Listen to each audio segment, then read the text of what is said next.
Today we have come to share a joyous adventure, and I'd like to preface it by reading my favourite words from a very great soul, an Austrian forester who lived through Hitler's time, and his name is Victor Schauberger. Some may have heard of him, an incredible soul. Those of you who haven't, he was an Austrian forester who became known as the Water Wizard. And he gave us a glimpse of, I love to remember, when he grew up, he refused to go to university because he saw what it had done to his brother. Instead, he went into the forests of Austria, became a forester, and he gives us a glimpse of an insight into what and how he learned. He learned that by sitting quietly in that wonderful silence and solitude and watching the moving waters of the mountain streams, he learned to let his mind be carried by those moving waters to where I cannot see. And thus he plumbed some of the deep secrets of nature which he left with us. What I'm going to share with you is his words of wisdom. I think my very favourite quotation from him, though there are several. I shall just read it here to make sure it's word perfect. To Schauberger. He says, "The majority believe that everything hard to comprehend must be very profound. This is incorrect. What is hard to understand is what is immature, unclear, and often false. The highest wisdom is simple and passes through the brain directly into the heart." That is the wisdom we are going to explore tonight, and it's going to be, I'm sure, a wonderful journey. To come down to the brass tacks of this debt business, to dispose of it first, it's only the first part of what we should discover. The second part will be about sustainable communities, which I know is very close to the heart of people here tonight. But to get rid of this debt business, the thing that brought the banks down was, of course, subprime mortgages. Mortgages taken out on people who, it was well known, could never afford them, and then sold on in absolutely reckless bundles. And when one thinks of those mortgages, we have a weaselly term, property, which encompasses both land and the buildings on the land. Well, if we think of both those things, it's rather obvious that land is the more important, because man can't make land. It's also interesting, and confirms this, that, and this only struck me about in the last year, we are so used to familiar terminology, we don't often think about it. Even in the most tight-packed cities, where there are apartments together and tenement blocks, we still talk of the landlord. He's not the apartment lord or the tenement lord, he's the landlord. It's deep in our subconscious the whole time that the real hold on the property market is the land. Now, some of us may well, and I'm sure most people here, have wondered, funny, how can land have a capital value? As someone well put it, neither God nor the Big Bang issued an invoice for land. So when the next document came along, there was nothing for him to ask back from him for. How did it come to have a capital value? Well, it's a funny thing, but in all our schools, colleges and universities to the highest level, courses in economics are taught on the basis that land is man's capital. Well, if some of us felt shaken in our views about that, nevertheless we may have felt a bit deterred that all these high ecclesiastics, the high Hedians up there, aver that land is capital, man's capital. But a deeper shaking came about, I think, when the magnificent range of the Coolins came up for sale, because MacLeod or whatever he is, decided that his leaky roof needed mending in his castle, and he would toss into the merchant's scales the coolins so that he could have the money for it. Then people really began thinking and saying, but how can the coolins have a price on them? Well, thinking of Schauberger's words and about the highest wisdom, we can go, thankfully, for enlightenment and full affirmation on this matter to those who will be considered somewhat inferior society, that is, the indigenous peoples of the earth, who had no hesitation about it at all. This, that I'm just going to read a couple of sentences from, is the wonderful speech of Chief Seattle, a North American Indian tribesman. Some say it wasn't actually written by him, but written later. No matter, because it's his spirit that inspired it. And this is just the simple thing he says.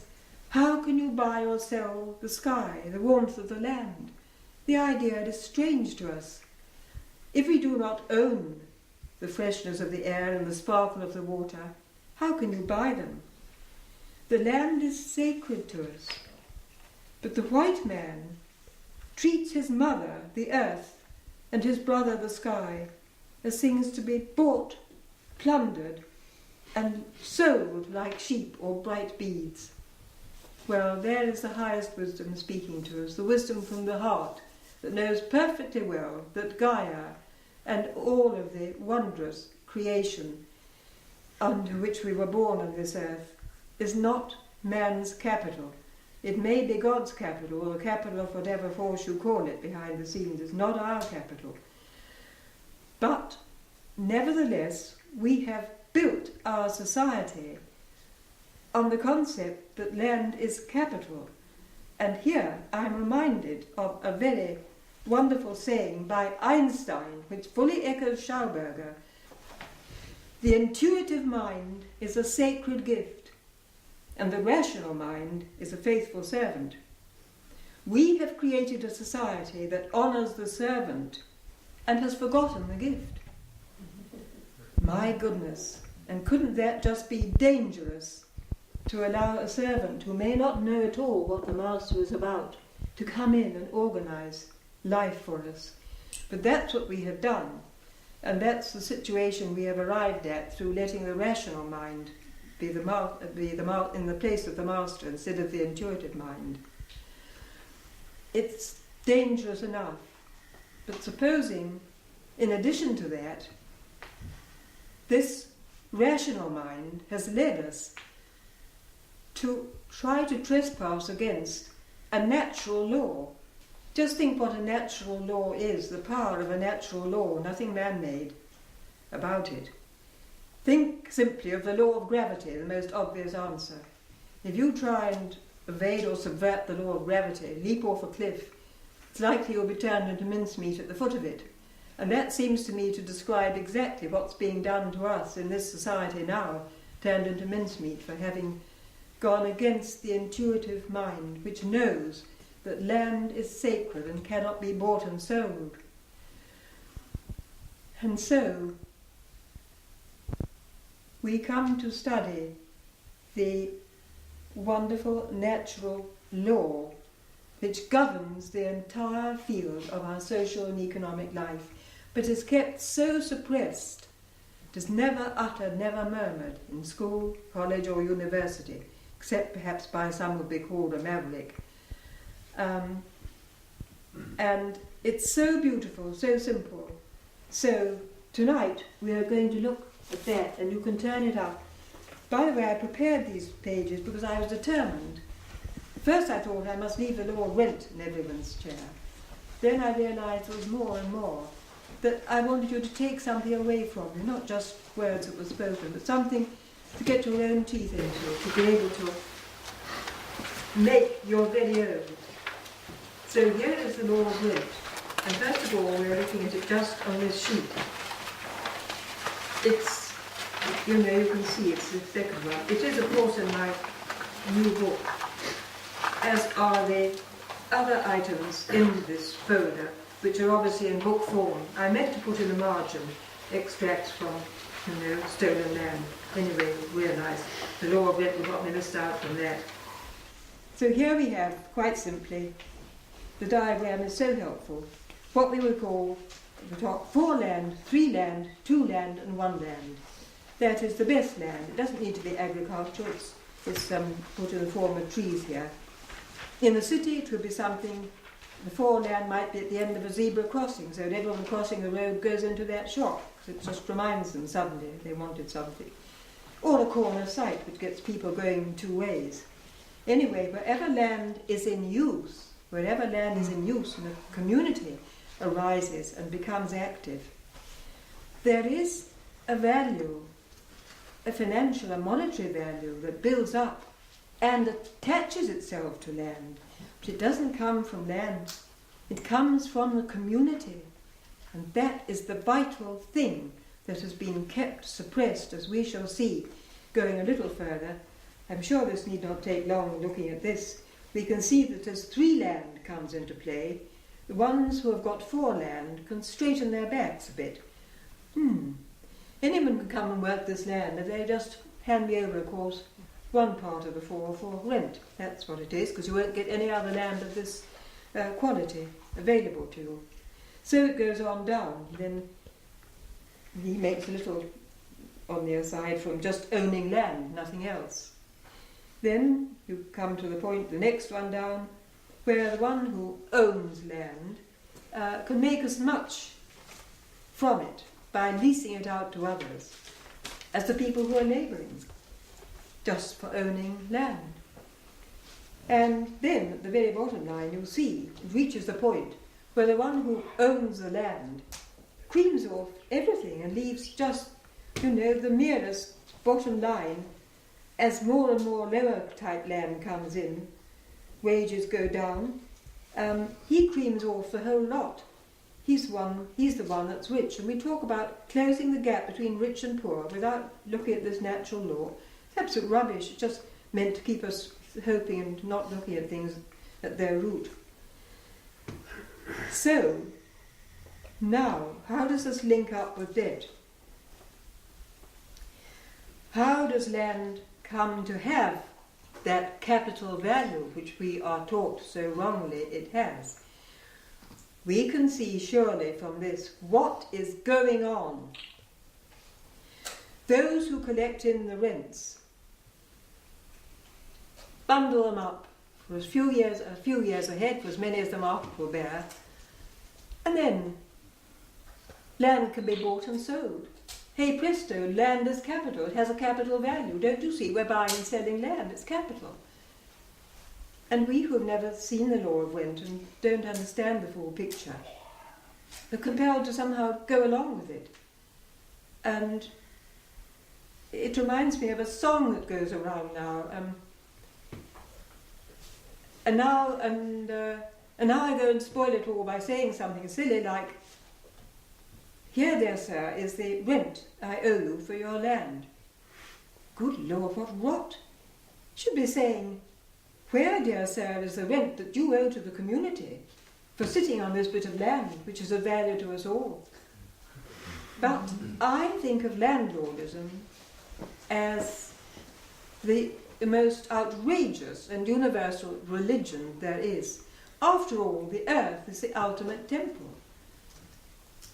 But instead of worshipping it, or worshipping the one behind the scenes, and let's remember that the indigenous peoples who so loved and revered the earthly mother knew perfectly well there was a cosmic father. How could there be a mother without a father? Of course there was a father. And he was the one behind the scenes who had provided all this, not available directly to human eye or human ear or human brain to grasp, but fully to be known by the human heart. And here we have gone and set up, lords of the land, landlords, and we worship, bow down to these lords in a disgraceful way. If that's not a phony, outrageous religion, I don't know what is. So those who boast themselves of being atheist, agnostic, humanist and all the rest of it in their secular society might well pause to realise they are no less worshippers of a false god, and perhaps life has a bigger adventure for them than they had realized. So, we come now, and I'm going to unfold here. Sorry, I haven't actually undone it yet. I brought with me, early on in my discovery of this wonderful, oops, just undo the knot, I tied this to my other bag so on the tray that would never get left behind, because it's rather precious. Early on, when I had discovered this wonderful movement which unearths the law of rent for us, I left home in Scotland as soon as I was considered old enough to do so. Just a few years after World War II, went off to London, of course, and there, in a wonderful little school called the Henry George School of Social Science, near Victoria in London, I stumbled upon the work of a very great soul, another like Victor Schauberger, someone who left a great gift to us, called Henry George. He grew up in America, a sort of contemporary of Karl Marx, and he grew up in very great sort of poverty, I mean a very upright family, but rather poverty-struck in the East. And he was obsessed from young adulthood anyway with this awful disparity between the rich and the poor. Why on earth should it be? And his own journey was to discovering that is very wonderful, but I must not digress on it. He unearthed and gave to us the law of rent.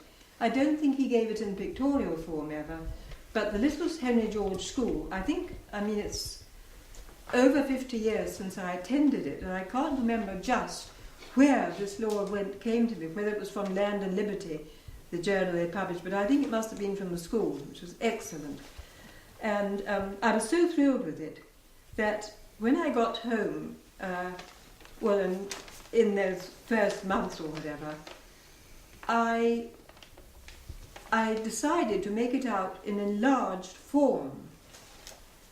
I did so, and it was incidentally a very, very interesting adventure, because I discovered at first hand the whole thing about factory work. I'll just show it briefly just now. 1, 2, 3, 4, we've got these different panels. I found that to produce it there was no photocopying at that time, certainly nothing in colour. To produce it in colour in several copies that I wanted to distribute to people, it was certainly simplest to do each panel several times over at the same time. But of course it was very tedious. It was rather like slave labour. But then the moment came at the end, when you were the person putting together all this slave labour and producing a creative object. And that was the thrill of it. And of course factory workers never get to do that. Factory work is simply not fit for human beings, and it's entirely made up from land dispossession, let that be said. Now, when I first did this, I had got, this was made 40 to 50 years ago. I had put the law of rent reveals systemized social injustice. Today, all this time on, I would not dream of putting it in this sort of circumlocutory way. It's very much simpler and more straightforward. The law of rent reveals a society founded on robbery, because those community-created rental values are robbed. So then, it's a bit faded now because the ink was all those years ago, goes on. Have a good look at the system you live under and decide to break out of serfdom. Then we have the panels, which you've seen, and then at the bottom, what are the trade unions doing, ignoring the implacable law of wages reduction? Yes, as more and poorer land comes into play. And finally, why are our schools and colleges not teaching the vital fourth R, rent? Well, we see why they're not doing that, because, as someone said, the great art of political life is to let 2/3 of the people pay 1/3 pay 1/3 their living free. So this enables us to see, finally, the scam of that debt, because that debt, which is made up out of stolen community-created land rental values, that capitalization of land made out of those stolen community-created values, allows land not just to be bought, but to be bought up, to be hoarded, and finally to be monopolized in such a way that there is no free land left. And of course, a monopoly screws ever tighter. There are always those with better brains and whatever, and more good fortune or whatever, and land gets hoarded in fewer and fewer hands. And of course, once you get the banks selling on these land, these properties with their component of land with its false capital value, and moreover elevated by monopoly, which takes off, of course, and goes into some airy region. There's nothing to stop it because there's no brake on monopoly. And of course, in a structure founded on greed, there's no brake on the greed, and so that's how the whole thing comes to have such an absolutely fantastical price put upon it that it is recognized and that the people can't pay anymore. The whole thing is simply only going to crash. It will never be paid. It could not be. And so this is how that phony fictional debt was built up by the fictional creation of the capitalization of land, which is, of course, the most outrageous thing that we could ever have allowed. And now, the beautiful other side of this, by the way, in doing this this land thing, I did it as in a double sheet, which came to me only about in the last week, that in looking at it, we can use it as a folded thing, starting at the right-hand side as folded. The natural law of rent reveals a society founded on robbery, and at the bottom, to get people going. How much longer are we going to stand for it? I think when people see just what the contrary is, that will be a great time. Now, next to that, I have put this letter I wrote the Scottish Office on land reform for Scotland, simply to bring out the fact we cannot ever get this movement off the ground by giving this land rent thing a phony title of tax, which is what the landed interest, to keep it suppressed, because the Green Party brings it up under the term of land value taxation, which is a rubbish. You could never bring this up under rent in the Scottish Parliament, which I'm afraid is a nest of landed interest. So this letter was actually published in Progress, which is published in Australia, one of the organs of the movement, and the editor told me someone had written in to say nothing better than this had ever been published in all the years that Progress was published. So there are people who see this very clearly. Now we come to where we go towards sustainable local communities. This is the most wonderful thing. I decided early on in producing this new book, we must have a chapter that tells fully what Henry George brought to light about this natural, because we can see land rent arises wherever a community settles and becomes active. You can't stop it. And one man in America, trying to promulgate the message, had a rubber stamp made he put on all his envelopes. Rent is always arising. Someone is always collecting it. That someone should be the public treasurer. Well, yes, and of course the public treasurer at local level, which we shall come to. But this fund, and Henry George gave great weight to this. The extraordinary thing is, and we can see from the diagram we just looked at, this fund builds up and increases as a society progresses. It increases in proportion to what each person earns themselves from their own true labour. It becomes a huge fund. An abundant, natural, social fund. What are we doing standing for these cuts? The job losses, the home repossessions, the wretchedness, the suicides we are being driven to under this phony, landless capital economic system. It's an abundant fund, and I think this needs to be widely shared too. I don't want to go into it bit by bit. That is the greatest thing to see. The fund grows naturally as society grows, and grows greater in proportion to what each man makes for himself. Some of us, I'm sure, have suspected that, funny, some people are millionaires and some are beggars. How can one man be 1,000,000 times cleverer than another? Well, he can't, of course. Haven't we understood that there's some kind of a mechanism here that's throwing the thing out of kilter? It's ridiculous. So this shows what it is, the natural law of rent. And I'm just going to go over.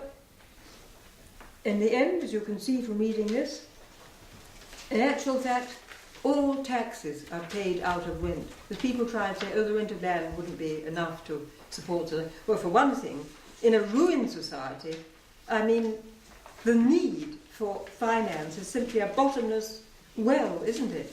Bottomless. You just need on and on and on. You can never heal it because it's off track anyway. But the abundance of this fund is anyway also corroborated by the fact that in fact all taxes are paid out of rent. You can read the details of it here. But I mean, it's illustrated in a sense, and I got this and always remembered from Progress in Australia, a little account of how in one of the states in Australia, I think, people's pensions were, or some allowance was increased. Well, the people who were living in kind of sheltered housing, it was, didn't rejoice over that for long, because what happened was that the rents went up very soon. See, the rent's always there, waiting to be collected. When taxes have to be paid, well, they're paid out of rent, because you can see from that diagram, there's nothing left for the wage earners, the labourers, to pay it out of. I mean, they would just be dying. So that, again, corroborates the fund is ample and more than ample. In fact, so ample that every citizen could be paid. Well, the word dividend has become ugly because of our ugly society, but I mean a citizen's income, shall we say. There'd be no difficulty about that.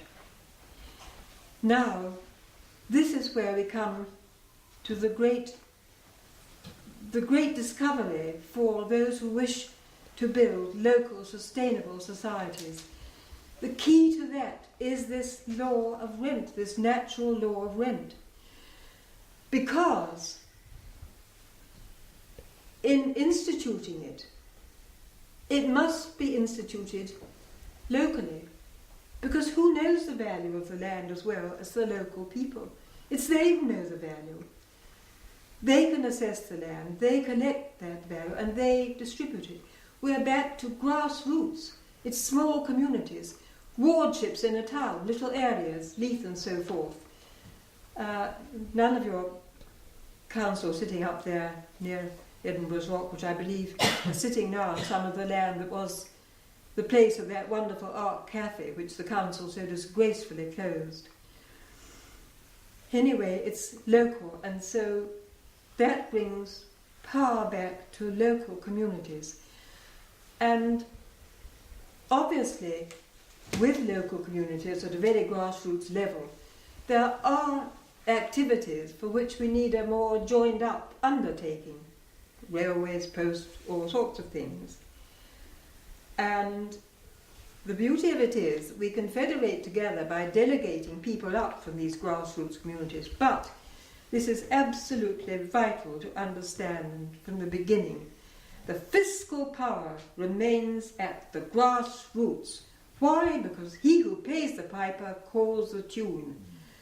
And here is where one may interpolate that out of land monopoly, of course, land monopoly spawns its hideous, hideous spawning, monopoly capitalism.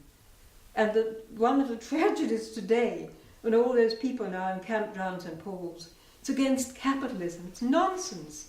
A.J. Nock, in his wonderful, short, brilliant book, Our Enemy the State, who understood Henry George fully, points out that in any except a hunter-gatherer society, it's a capitalist society. Why, the Soviet Union was a capitalist society, but all capital was in the hands of the state. The most beautiful description, I think, in a poetic fashion, of a true capitalist society is from that verse in the Bible. My background, of course, was Bible study. I grew up like that. I abandoned the church when I grew up. I recognized Jesus as a master, a great teacher who had understood the higher laws of life and that I needed to learn from him. So I took the Bible and studied it. And anyway, through school days and on, one had plenty of opportunity for getting to know the Bible with its wonderful verses. And here, I think, is the most beautiful description of a capitalist society. Every man sitting under his own vine and his own fig tree, and here I always interpolate under my breath, and not the state's vine either, and none to make him afraid, none coming from these central bodies with absolutely no care, but in a community where that beautiful Celtic saying comes into its own, and it's all woven through my new book. It is in the shelter of each other that the people live, not in the shelter of any outrageous centralized state, in the shelter of each other. So that is the reason that it is so vital that the fiscal power remains at the grassroots.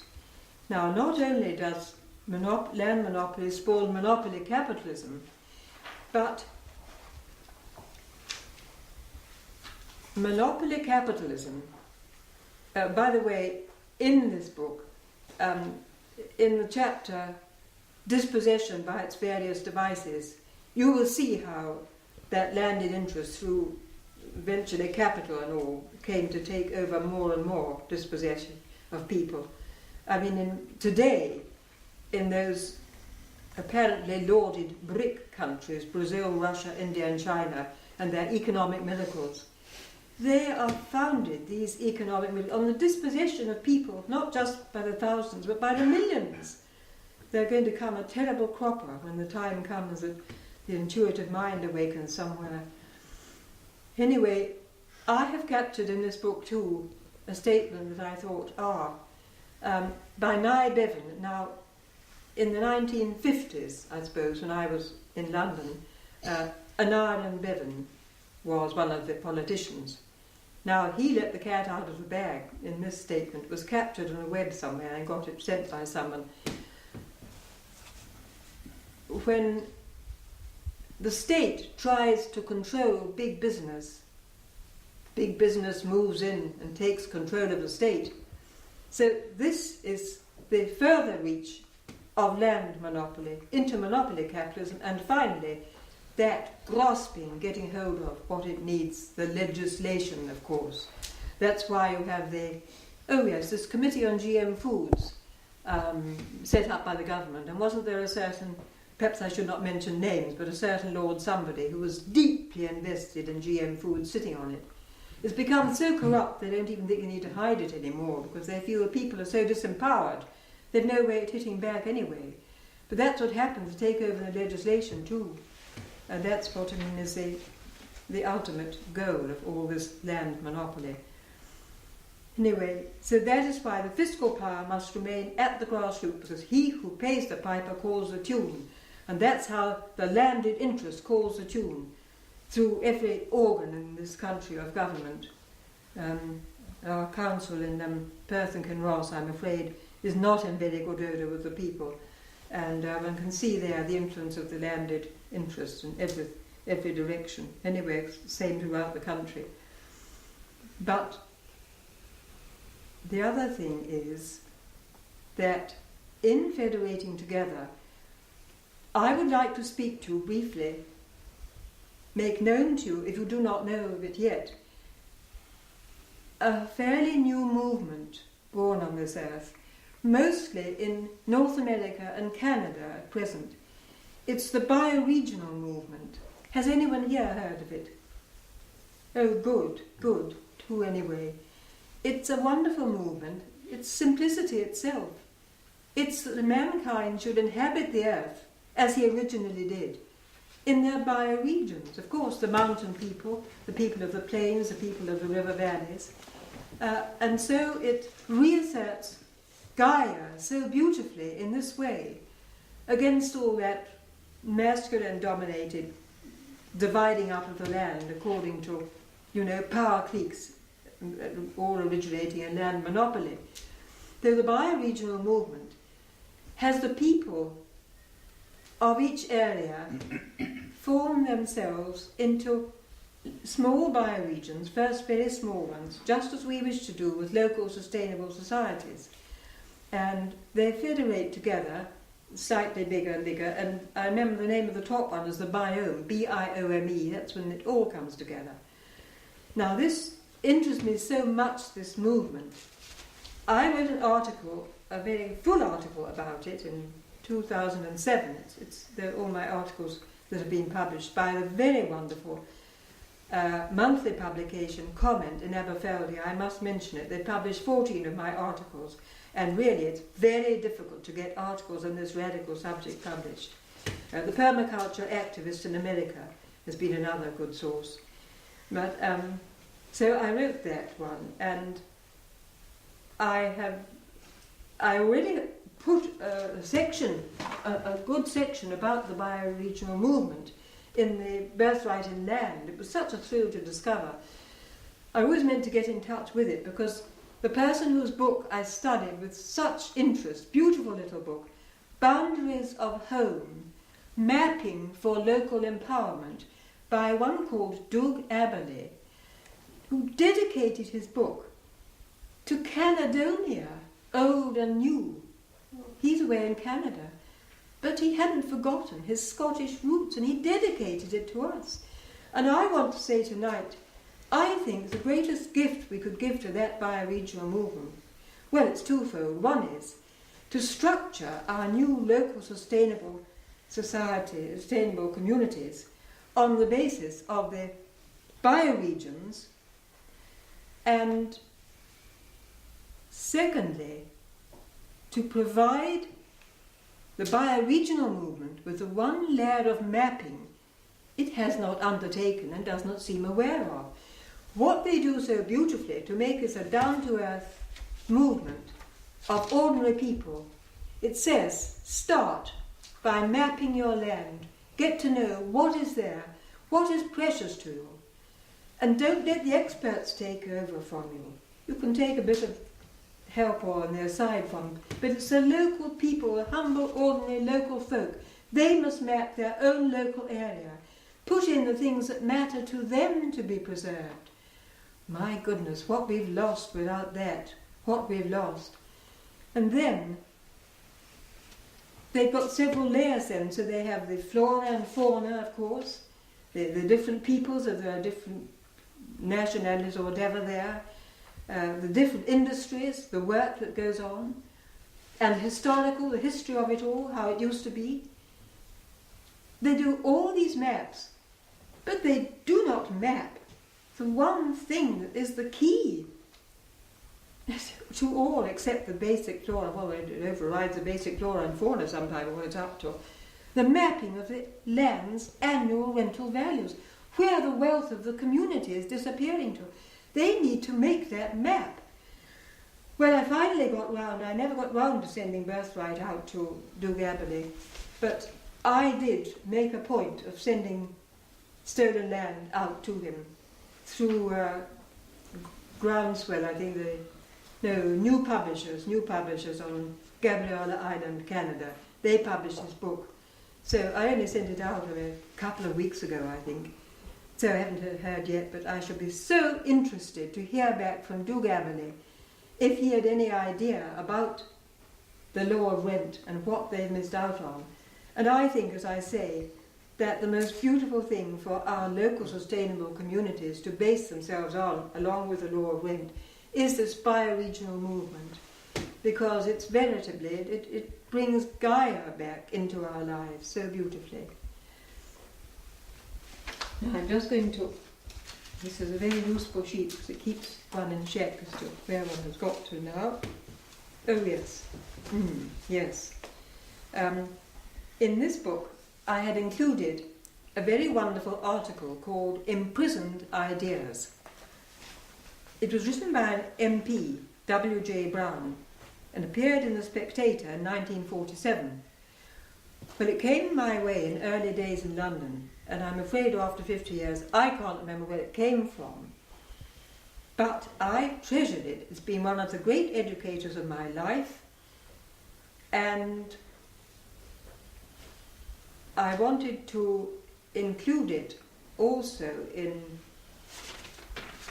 this book. I couldn't include it whole, but through rather wonderfully at the last minute, the George's Journal from America arrived with something about a movement, not an organisation, in it, which was the theme of Imprisoned Ideas. W.J. Brown was an MP, knew well what he was talking about, and he saw very clearly how, when an organisation is formed, the idea that it is formed to serve gradually becomes secondary to the preservation of the organisation, and the idea itself can become subverted. And I'm afraid that what with the awful term of taxation, and what with preserving the organisation, and always trying to bring in this reform, this is an awful mistake, through government, getting government's ear, MPs, local councillors and all these people are never going to give up their power.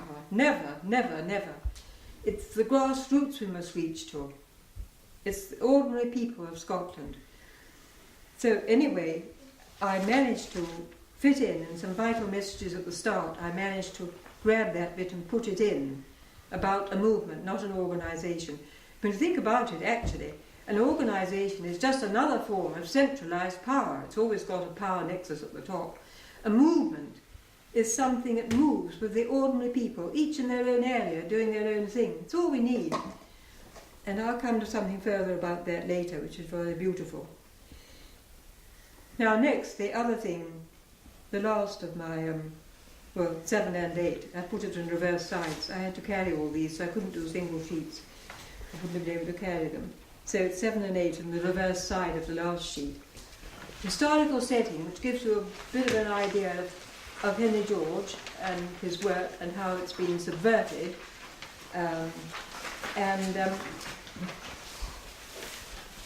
I simply must read out of it the wonderful paragraph, yes, about the miseducation that has followed from subverting Henry George's.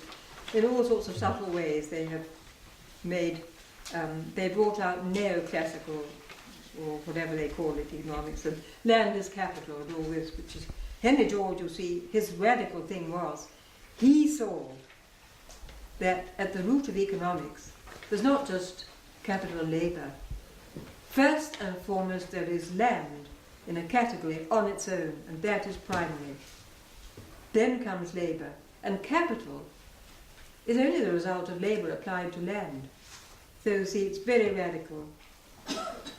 He put land first, as that which man has not made and cannot be bought and sold.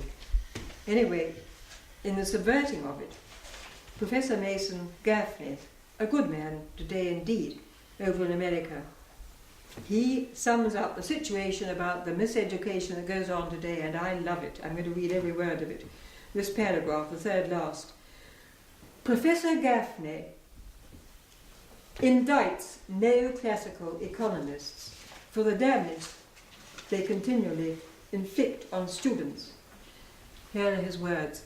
Systematic, universal brainwashing is the crime. Tendentious mental conditioning calculated to mislead students, to bend their minds to the service of a system that funnels power and wealth to a parasitic minority. That's what goes on in the miseducation in our schools, making sure the people are kept dumbed down. And here, as a final stroke, what came my way just 3 or 4 days ago, and I seized on it.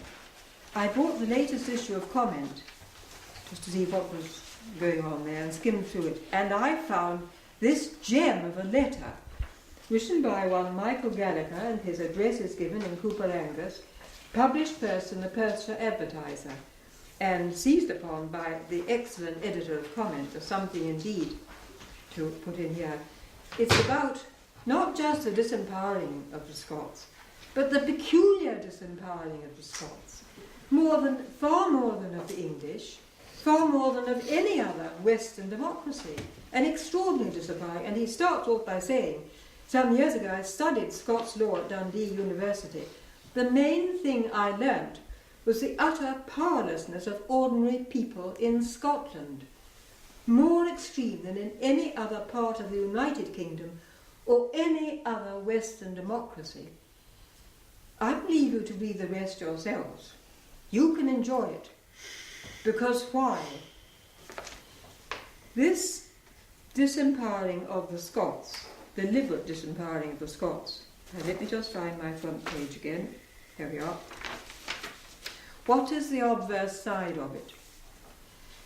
They know well that the Scots have it in them, and they are so afraid. They are so afraid. And now I come to the bit that thrills me most of all, I think, to speak of tonight. I have held it in my heart for many years. I think back in 1981 was when it began. There are reasons why Scotland indeed appears destined to play a most special part in pointing the way forward to justice, freedom, and peace on earth, which will never come to pass without justice and freedom first. Firstly, my first intuition of this, or understanding, came when I produced a little green booklet in 1981. Still, I may say, going strong. I've just had an order for 50 copies from someone really fiercely feeling about land. It's just a primer, an introduction. I haven't seen as deeply into it there as later ones, but anyway, it's been useful. And I sent it out across the movement, of course, and it was excellently reviewed, and one man in America was so thrilled with it. He sent me a copy of something called the Single Tax Yearbook, where we must forgive him that awful term tax. You know, the tax on land rental values is the only tax. You get that part. It was produced every 5 years.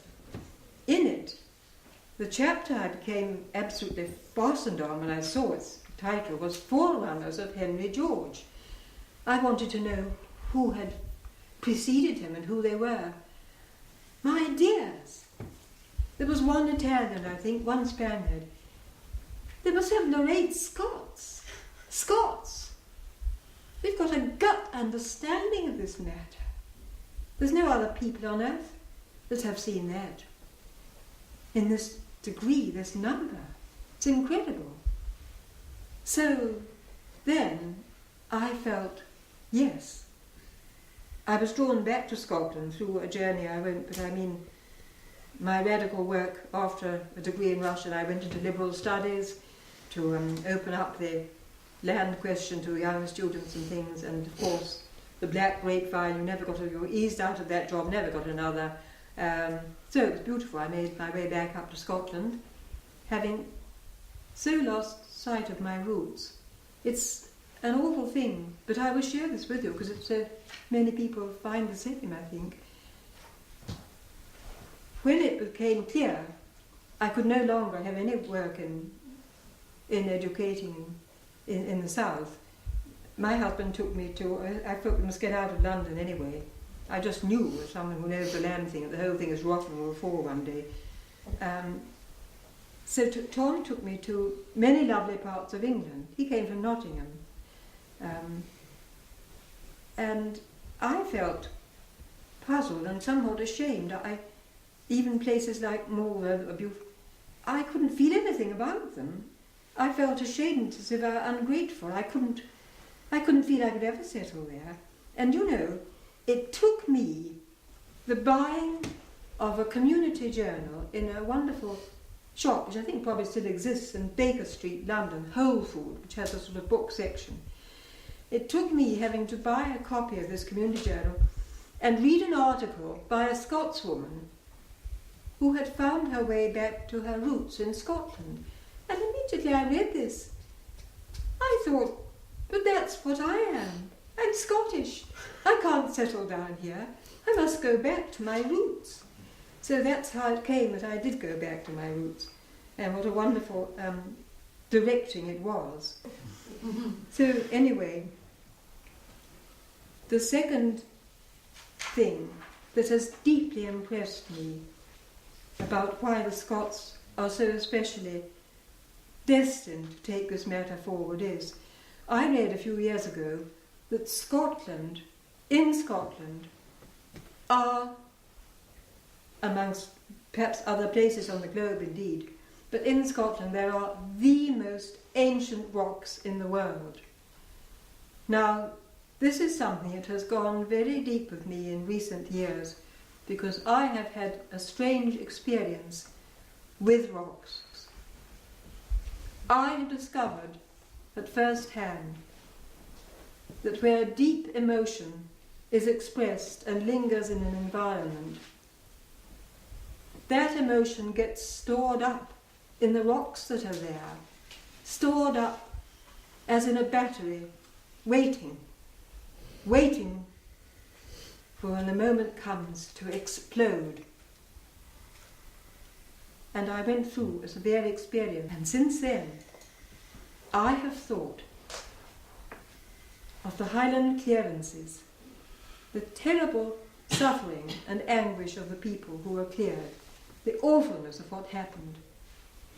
And I thought of the rocks which are up there, and what must be lying, waiting in those rocks, as in stored up batteries, to explode one day, when this seething that is being kept down only by a lid plonked on it by this outrageous landed interest, when it's finally blown off, what will those rocks explode with?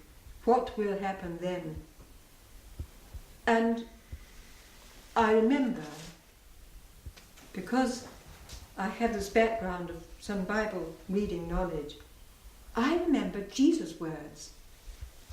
I can't think what exact occasion he spoke them on, but he was giving a rebuke to someone or something that was trying to quell him. He said, "Were I to remain silent, the very stones would cry out." My goodness, didn't he know what he spoke of? So there, Scotland has those stones, rocks indeed. We may be sure that they have some part to play in the years ahead. How could one close without speaking of Wallace, a land that has borne someone of his ilk, surely cannot fail. And there's a whole section on Wallace in this book, a whole section of my discovery of him and all that it meant and more.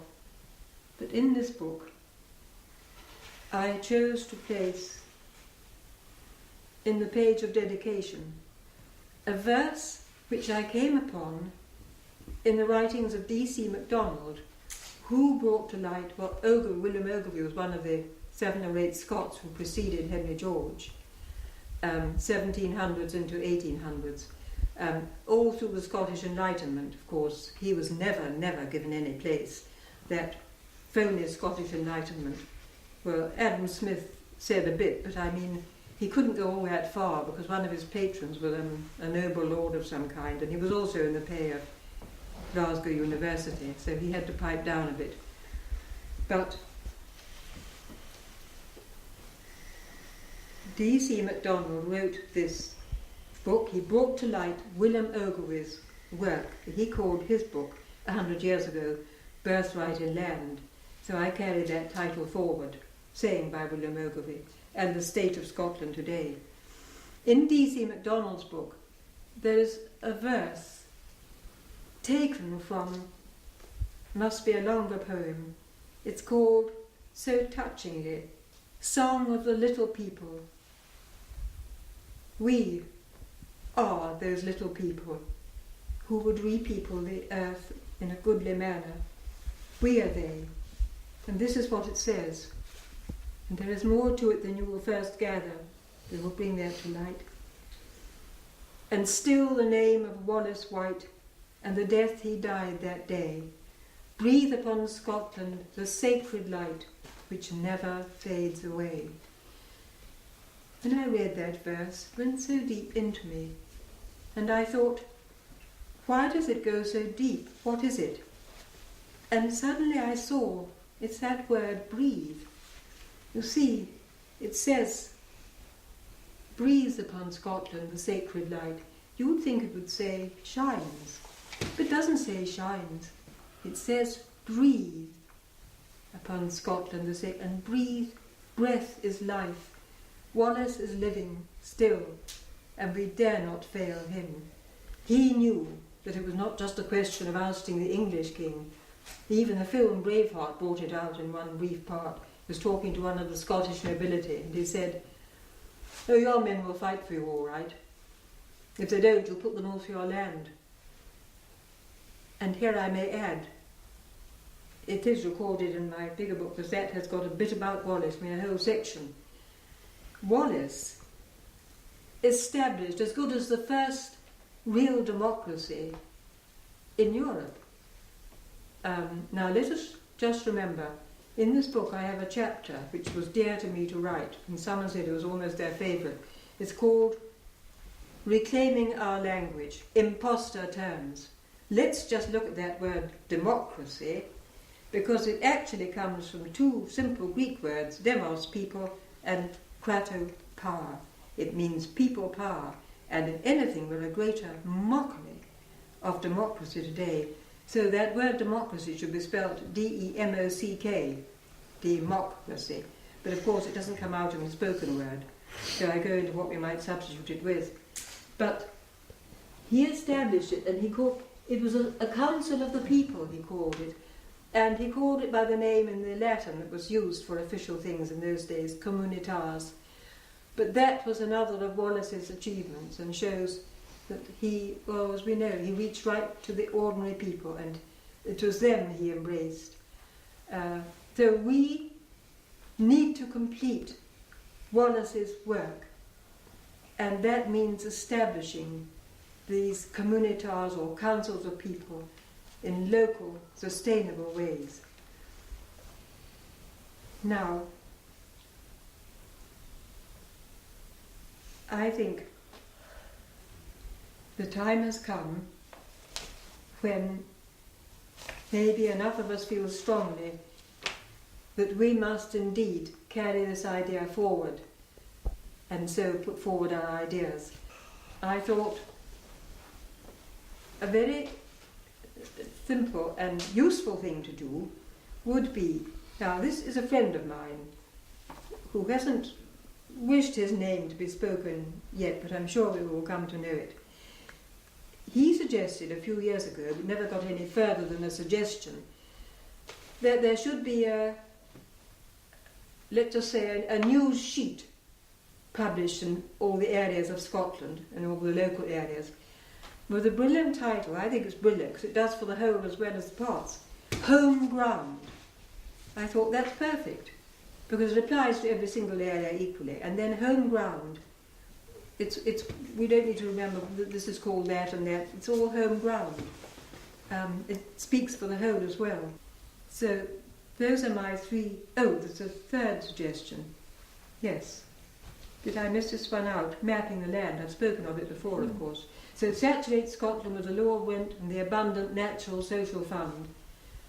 In due course, get together and map the land in your area and see just what's leaking out of it and where it goes. That will come very close to the bone. And thirdly, have this news sheet that all over Scotland, home ground, is linked together. So those are my contributions. I would now like to open this meeting, hoping you have enjoyed what I've said, and hoping that you will bring your ideas to bear on the way forward to open this matter up and take back the land and our lives.